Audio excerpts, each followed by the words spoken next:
दोस्तों, कैसे हो आप सब। मैं पीके वर्मा। मैं बीटीसी के लिए डीएलएड की सेकंड सेमेस्टर की मैथ्स क्लास लेकर आया हूँ।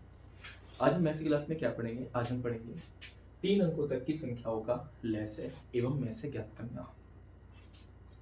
हमारे कोर्स में जो मैसे लैसे ज्ञात किया जाएगा वो 2 विधि से किया जाएगा, अभाज्य गुणनखंड विधि द्वारा एवं भाग विधि द्वारा। तो हम जब लैसे ज्ञात करेंगे अभाज्य गुणन विधि से, भाग विधि से, तो इनको ज्ञात करने से पहले हमें कुछ बेसिक चीजें, एक छोटी छोटी बातें पता होनी चाहिए। जैसे अपवर्तीय, अपवर्त्य किसे कहेंगे, अपवर्तक किसे कहेंगे, अभाज्य संख्या क्या होती है और भाज्य संख्या क्या होती है, इनके बारे में पहले थोड़ी सी बेसिक चीजें, बेसिक बातें जान लेते हैं। जैसे देखो अपवर्त्य, तो अपवर्त्य क्या होता है इसके बारे में हम जानेंगे। देखो अपवर्त्य को गुणज भी कहते हैं। क्या भी कहते हैं? गुणज। और गुणज को इंग्लिश में कहते हैं मल्टीपल।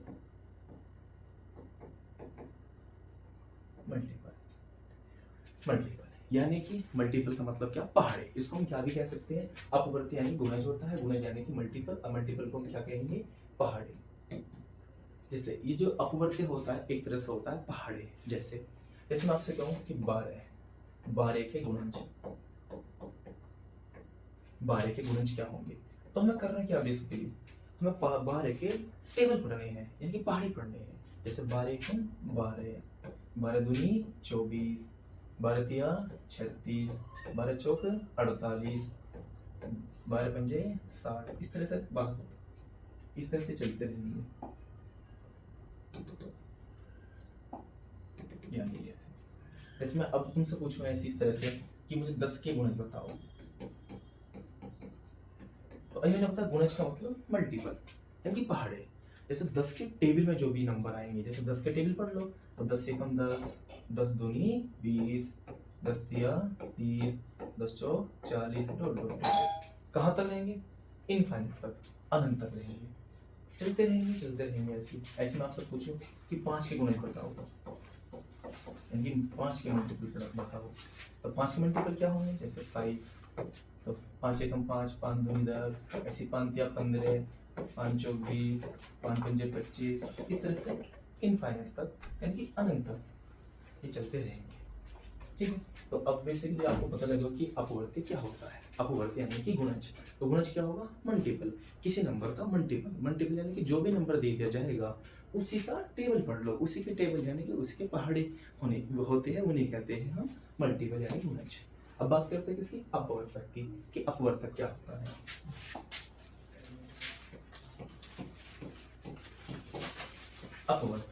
अपवर्तक को दूसरा नाम होता है गुणनखंड।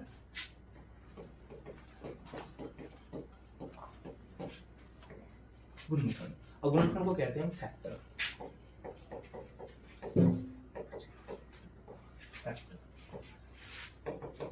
यानी कि अपवर्तक क्या है, तो अपवर्तक के बारे में बात करेंगे। अपवर्तक का मतलब क्या होता है? गुणनखंड से। गुणनखंड यानी कि फैक्टर। जैसे जैसे हम तुमसे पूछे कि 12 के गुणनखंड बताओ, गुणनखंड यानी कि अपवर्तक बताओ, अपवर्तक बताओ। तो अपवर्तक क्या होगा? तो गुणनखंड क्या होगा? यानी कि फैक्टर, ऐसे गुणनखंड जो ऐसे नंबर जो 12 को डिवाइड कर दे। यानी कि फैक्टर क्या होते हैं, गुणनखंड क्या होते हैं? वह नंबर जो दूसरे नंबर को, या जिस नंबर के हमें फैक्टर निकालने, तो ऐसे नंबर जो उस फैक्टर को यानी कि उस नंबर को क्या कर दे? डिवाइड कर दे, तो उसको हम क्या बोलते हैं? गुणनखंड। जैसे अब 12 किस किस नंबर से डिवाइड हो सकता है? जैसे 12 1 से डिवाइड हो सकता है, और किससे डिवाइड कर सकते हैं? 12 को 2 से डिवाइड कर सकते हैं, और किससे कर सकते हैं? 3 से डिवाइड कर सकते हैं, और 12 किससे कर सकते हैं? 4 से डिवाइड कर सकते हैं। ऐसी 12 को किससे डिवाइड कर सकते हैं? 6 से डिवाइड कर सकते हैं, और ऐसी 12 को किससे डिवाइड कर सकते हैं? 12 से डिवाइड कर सकते हैं। तो ये जो नंबर आए, यही 12 के क्या होते हैं? गुणनखंड। यानी कि इन्हीं को हम क्या बोलेंगे? फैक्टर्स।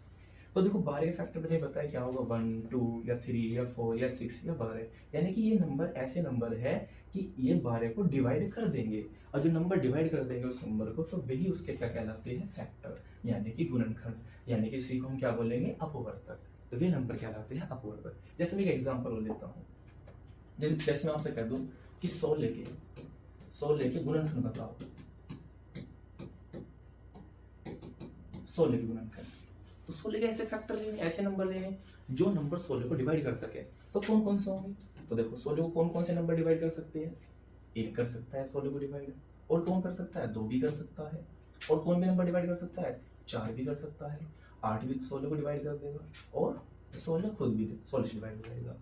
तो ये जो 1 2 4 8 16, तो ये ऐसे नंबर है, अगर मैं इन नंबर से 16 को डिवाइड करूंगा तो डिवाइड हो जाएंगे, और यही नंबर इस 16 के क्या कहलाएंगे? फैक्टर। क्या कहलाएंगे? फैक्टर, यानी कि गुणनखंड। तो इसे कहते हैं गुणनखंड। तो आई होप गुणनखंड और जो अपवर्त यानी कि मल्टीपल होता है, गुणज होता है, वो समझ में आ गया होगा। ऐसे हम बात करते हैं अभाज्य संख्या की। अभाज्य संख्या इसे इंग्लिश में कहते हैं प्राइम नंबर।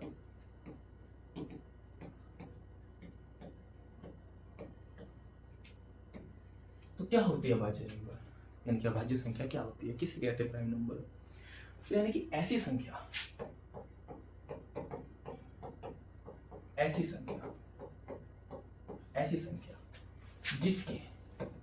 जिसके केवल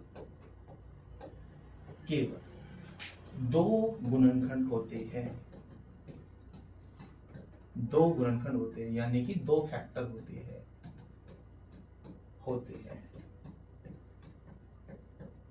तो उस नंबर को, उस संख्या को हम कहते हैं अभाज्य संख्या। जैसे 2। अगर मैं इस 2 की बात करूं तो इसके 2 ही फैक्टर है। फैक्टर किसे कहते हैं? अभी मैंने आपको बताया था, फैक्टर उन संख्याओं कहा जाएगा जो नंबर, ऐसे नंबर लेंगे जो 2 को डिवाइड कर दे। तो 2 को डिवाइड कौन कर सकता है? 1 कर सकता है 2 को डिवाइड, या फिर कौन कर सकता है? 2 कर सकता है। कोई और ऐसा नंबर है 1 या 2 के अलावा कि जो 2 को डिवाइड कर सके? आपका आंसर होगा नहीं। तो सर नहीं, 2 को तो केवल या तो 1 डिवाइड कर सकता है, या फिर 2 को डिवाइड 2 कर सकता है। तो इसका मतलब इस संख्या 2 के कितने फैक्टर हुए? 2 फैक्टर। तो अगर मैं संख्या 2 के फैक्टर के बारे में बताऊं तो फैक्टर यहाँ पे फैक्टर केवल कितने हुए? 2। तो इसका मतलब इस संख्या केवल 2 फैक्टर है। और जब इस संख्या के 2 फैक्टर है तो ये संख्या हमारी क्या हो गई? ये हमारी संख्या क्या होगी?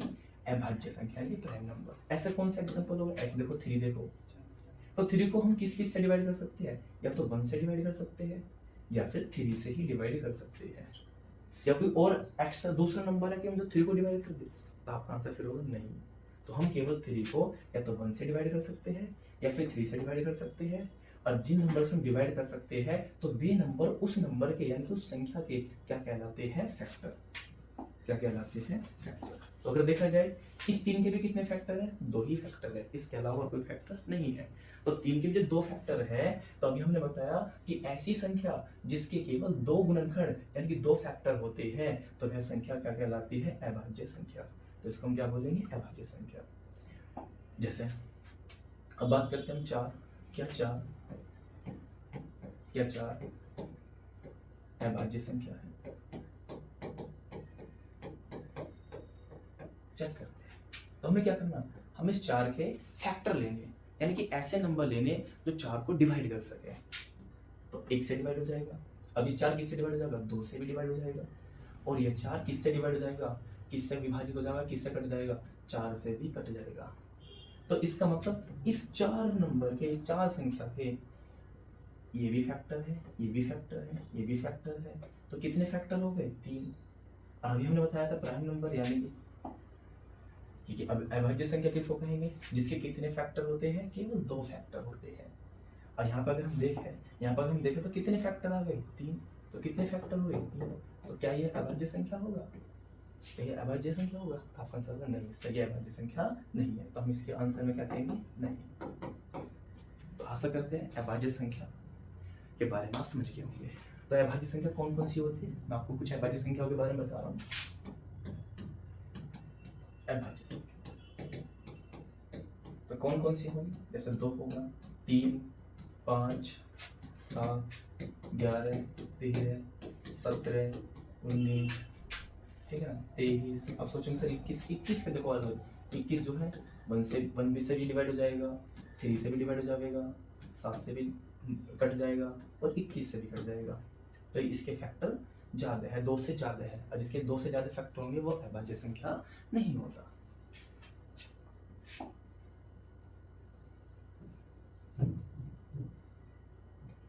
ठीक है, अभाज्य संख्या के बारे में पता लग गया। एक हमने बात करी थी भाज्य संख्या के बारे में, तो भाज्य संख्या क्या होती है? भाज्य संख्या इसे कहते हैं कंपोजिट नंबर।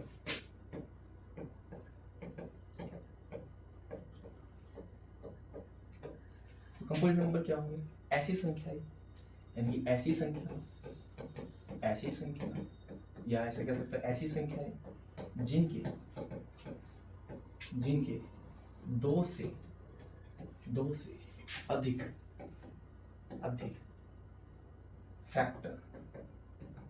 फैक्टर्स होते हैं, उन्हें भाज्य संख्या कहती है। जैसे कौन कौन सी?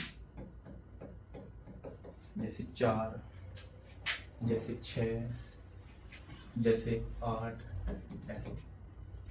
जैसे 4 को मैंने क्यों कह रहा कि इसके फैक्टर 2 से ज्यादा होते हैं, क्यों होते हैं? तो देखो ये जो 4 नंबर है ये 1 से भी डिवाइड हो जाएगा, यही नंबर 2 से भी डिवाइड हो जाएगा, यही नंबर 4 से भी डिवाइड हो जाएगा, तो इसके 2 से ज्यादा फैक्टर हुए, तो इसलिए कौन सी संख्या हुई? भाज्य संख्या। ऐसे में 6 की बात करता हूँ, तो 6 को अगर देखा जाए तो 6 जो है वो 1 से भी विभाजित हो जाएगा, वो 2 से भी विभाजित हो जाएगा, यह 3 से विभाजित हो जाएगा, और ये 6 से भी विभाजित हो जाएगा। तो उसको ना कितने, इसके कितने फैक्टर हुए? 4, तो है 2 से ज्यादा फैक्टर, तो ये संख्या भी कौन सी कहलाएगी? भाज्य संख्या। ऐसी 8 ये सब क्या है? भाज्य संख्या। ठीक है, देखो आज जैसा हम बात करते हैं मैसे, तो मैसा होता क्या है? इसका जो पूरा नाम होता है, इसका पूरा नाम जो है वो है महत्तम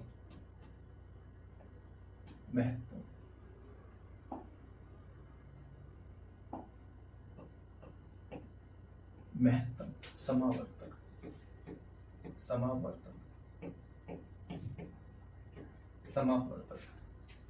महत्तम समावर्तक को इंग्लिश में कहते हैं हाईएस्ट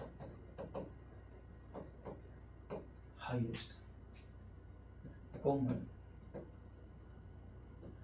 फैक्टर। तो मैसे का पूरा नाम क्या होता है? महत्तम समावर्तक।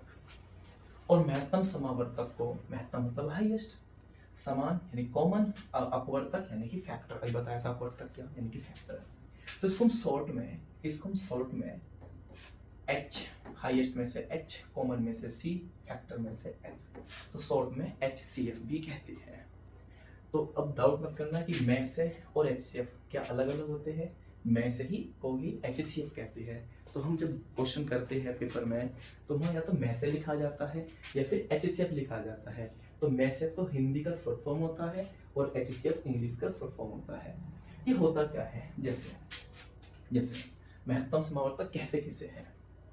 जैसे यहीं पर अगर देखा जाए, यानी कि दो सारी संख्याएं होंगी ऐसी, तो उनमें से HCF क्या होगा, मैसे क्या होगा? तो देखो नाम में ही बताया गया, हाईएस्ट कॉमन फैक्टर, यानी जितनी भी संख्या दे दी जाएगी उनके फैक्टर निकालेंगे, और उन फैक्टर में से कौन कौन से फैक्टर लेंगे? कॉमन, वो भी कौन से वाले? हाईएस्ट वाले। जैसे मैं आपको बताता हूँ, जैसे 12 व 16 का HCF या कह सकते हो मैसे होगा। तो हम देखते हैं कि 12 व 16 का HCF क्या होगा। तो सबसे पहले हम क्या करेंगे? 12 के फैक्टर निकालेंगे। अब फैक्टर में बता चुका, गुणनखंड बता चुका, क्या यानी कि 12 के ऐसे नंबर लेने जो नंबर 12 को डिवाइड कर दे। तो वे कौन कौन से होंगे? जैसे 1 और 2 भी डिवाइड कर सकता है 12 को, 3 भी डिवाइड कर देगा, 4 भी डिवाइड कर देगा, और लास्ट क्या होगा? 6 और फिर 12। ये जो नंबर है किसके? 12 के फैक्टर। ऐसे 16 के फैक्टर लिख लो। तो 16 कौन कौन डिवाइड कर सकता है? 1 कर सकता है, 2 डिवाइड कर देगा, 4 डिवाइड कर देगा, 8 डिवाइड कर देगा, और एक कुल 16। अब HCF होता क्या है, मैसे होता क्या है? तो देखो ये बता रहा हाईएस्ट कॉमन फैक्टर, यानी जो हमने 12 के 16 के जो भी नंबर दिए जाए उनके फैक्टर लिख लो। हमने लिख लिए फैक्टर। फिर वो कह रहा कॉमन, ऐसे फैक्टर है जो कॉमन हो, वो भी कैसे वाले? हाईएस्ट। अब देखो इनमें से पहले देख लो कॉमन कौन कौन है। देखो 12 के भी फैक्टर में भी आया, 16 के फैक्टर में भी आया, एक तो कॉमन ये है, एक ये दो भी कॉमन है, और देखा जाए तीन है, नीचे वाले में तीन है नहीं, देखो तो चार ऊपर है, नीचे वाले में भी चार है, एक ये कॉमन है, ठीक है। आठ नीचे है, ऊपर नहीं है, छह है, नीचे नहीं है, तो बस यही कॉमन है। लेकिन कॉमन में से लेना कौन सा, हाईएस्ट वाला। तो देखो एक एक के कॉमन में, दो के कॉमन में, चार के कॉमन में हाईएस्ट कौन हुआ, चार, तो कौन हाईएस्ट हुआ, चार। अब जो हाईएस्ट हुआ तो वही इनका क्या कहलाता है, HCF, यानी कि मैस है। तो इन नंबर का मैस है कितना हुआ, चार, तो इसे कहेंगे मैस है। तो फिर दोबारा समझ लो, एक बार रिपीट मैं फिर दोबारा करता हूँ। तो मैसे होता क्या है, मैसे को कहते हैं महत्तम समापवर्तक, इसका इंग्लिश नाम होता है हाईएस्ट कॉमन फैक्टर, यानी कि जो भी संख्या दी जाएंगी उनके फैक्टर में से हाईएस्ट कॉमन लेना है, हाईएस्ट कॉमन, तो वो कहलाएगा HCF। जैसे 12 व 16 का HCF होगा, तो हम इसका HCF यानी कि मैस से निकालते हैं। तो हमें सबसे पहले करना है क्या, जो भी नंबर हमें दिया जाएगा उसके फैक्टर लिख लेने हैं। और फैक्टर क्या होते हैं वो आपको बता दिया मैंने, कि ऐसे नंबर जो 12 को डिवाइड कर सके वो उसके फैक्टर कहलाते हैं। ऐसे 16 के फैक्टर लिख लेंगे। अब इसमें देख लो कॉमन कौन कौन से, क्योंकि वो कह रहा है कॉमन फैक्टर, देखो कॉमन फैक्टर कौन कौन से, वो अब इनमें से कौन सा कॉमन लेना, हाईएस्ट कॉमन फैक्टर। तो हाईएस्ट कॉमन फैक्टर कौन था, 4। तो जो 4 हुआ तो यही क्या हुआ, 12 और 16 का HCF यानी कि मैस है। जैसे एक क्वेश्चन और आपको बताता हूँ, जैसे 12, 15 तथा 18 का HCF क्या होगा, क्या होगा। तो हमें सबसे पहले करना क्या, जो 12 के हैं तो 12 के फैक्टर निकाल दो। अब 12 के फैक्टर कौन कौन होंगे, 1 से डिवाइड हो जाएगा, या फिर क्या होगा 2, या फिर 3 से डिवाइड हो जाएगा 12, या 4 से हो जाएगा, 5 से नहीं होने का ना, 6 से हो गया तो 6 से हो जाएगा, और या फिर 12 से।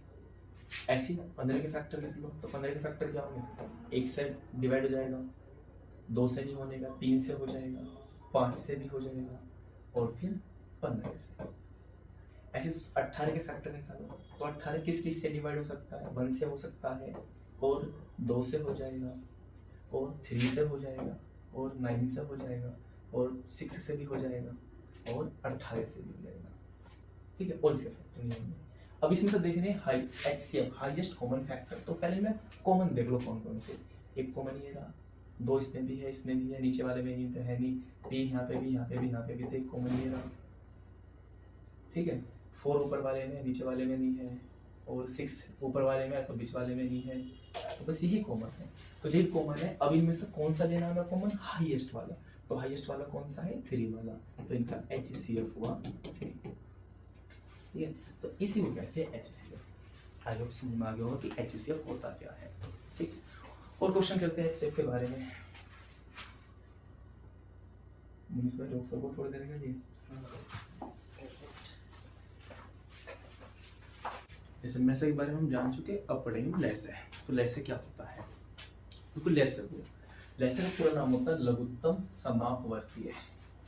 लघुत्तम समापवर्तीय को इंग्लिश में कहते हैं लीस्ट। लघुत्तम मतलब लीस्ट, मतलब छोटा से छोटा, लीस्ट। समापवर्तीय यानी कि समाप यानी कॉमन, अपवर्तीय यानी कि मल्टीपल। हमने वर्त्य के बारे में बताया था कि अपवर्त्य क्या होता है, अपवर्त्य यानी कि मल्टीपल, गुणज। तो लीस्ट कॉमन मल्टीपल, और लीस्ट कॉमन मल्टीपल की जो शॉर्ट फॉर्म होगी वो क्या होगी, LCM। तो LCM क्या होता है इसके बारे में सीखेंगे। देखो जैसे हमने हमारे से क्वेश्चन पूछ लिया कि 12 तथा 15 का लैसे क्या होगा, तो 12 तथा 15 का लैसे क्या होगा, तो हम क्या करेंगे, सबसे पहले देखो यहाँ पे बताएगा लीस्ट कॉमन मल्टीपल यानी कि मल्टीपल। तो पहले 12 की क्या निकालो, मल्टीपल निकालो। मल्टीपल यानी कि गुणज। और गुणज हमने क्या बताया था, पहाड़ी, यानी कि 12 के टेबल लिखने सबसे पहले हमें। तो 12 के टेबल लिखेंगे तो देखो क्या क्या होंगे 12 के टेबल, 12 कम 12, 12 दूनी 24, 12 तिया 36, 12 चौक 48, 12 पंजे 60, 12 चिंग 72, 12 सत्ते 84, 12 अट्ठे 96, 12 निम्मा 102, सॉरी 108, अब 120। इस तरह चलते रहेंगे। ऐसे हम किसके निकालेंगे, ऐसे 15 के मल्टीपल लिखो। तो 15 के मल्टीपल क्या होंगे, 15 कम 15, 15 दूनी 30, हो जाती है 45। अगला क्या होगा 60, 75, 90, 105, 120, इस तरह चलते रहेंगे। तो देखो एलसीएम में जो होता है, एलसीएम में है क्या, एलसीएम की अगर इंग्लिश के नाम से बात करें लीस्ट कॉमन मल्टीपल। तो लीस्ट कॉमन मल्टीपल में देखो मल्टीपल, तो हमने क्या करे 12 का मल्टीपल यानी कि 12 गुणज लिख लिए, ठीक है। ऐसे फिर हमने क्या करा 15 के भी क्या लिख लिया हमने गुणज लिख लिए, यानी कि इसके टेबल लिख लिए। अब इन टेबल में से हमें क्या करने कॉमन टेबल देखने, वो भी कौन से लीस्ट, जो कम से कम टेबल यानी कि कम से कम वाले, जो छोटे छोटे वाले।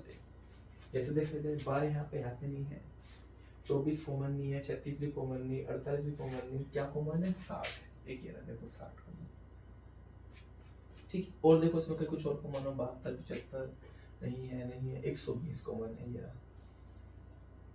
120 कॉमन। लेकिन इनमें से लेने कौन से वाले कॉमन है, हमें लेने लीस्ट कॉमन मल्टीपल, यानी कि ऐसे मल्टीपल लेने हैं जो कम से कम हो, छोटे छोटे हो। तो छोटा छोटा कौन सा है 60, तो इसलिए एलसीएम क्या होगा 60, ठीक है। आगे बस तो ये होता है एलसीएम। जैसे अगला क्वेश्चन देखो, जैसे हम आपसे क्वेश्चन करें कि 6, 8 व 11 का लेस है, क्या होगा। तो हमें करने क्या 6 के मल्टीपल लिखो, 6 के मल्टीपल क्या क्या होंगे 6, 12, 18, 24, 30, 36, 42, 48,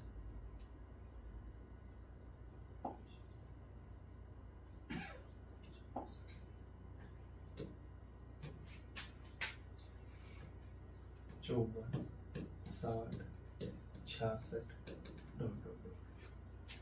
ऐसे 8 के मल्टीपल लिख लो। जैसे 8 के 8 एक 8,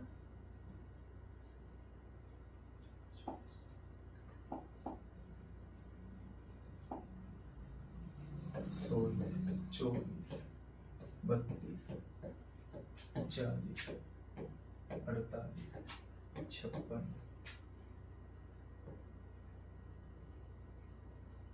64,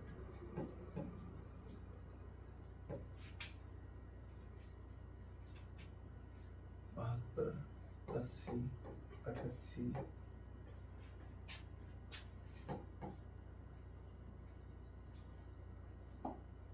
12 लिख लो।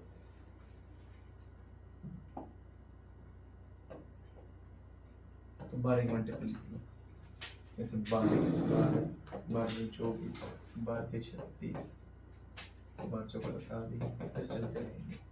लेकिन हमें क्या करना है, उनके कॉमन देखो, कॉमन मल्टीपल कौन कौन सी, देखो 6 इसमें नहीं है, 12 इसमें है, इसमें नहीं है, 18 नहीं है, 24 देखो 24 इसमें भी है, इसमें भी है, एक ही है कॉमन। और देखो 30, 36 इसमें नहीं है, 42, 48 देखो 48 यहाँ पे भी है, यहाँ पे भी है कॉमन। इस तरह से कॉमन मिलते रहेंगे। लेकिन हमें लेने कौन से वाले कॉमन है लीस्ट, क्योंकि LCM इसका मतलब क्या था लीस्ट कॉमन मल्टीपल, यानी कि मल्टीपल के ऐसे कॉमन लें जो लीस्ट हो, छोटा छोटा हो। छोटा से छोटा मल्टीपल का कॉमन कौन सा है 24, तो यही होगा इनका LCM, ठीक है। क्लास हम यहीं पे समाप्त करते हैं। ये क्लास थी हमारी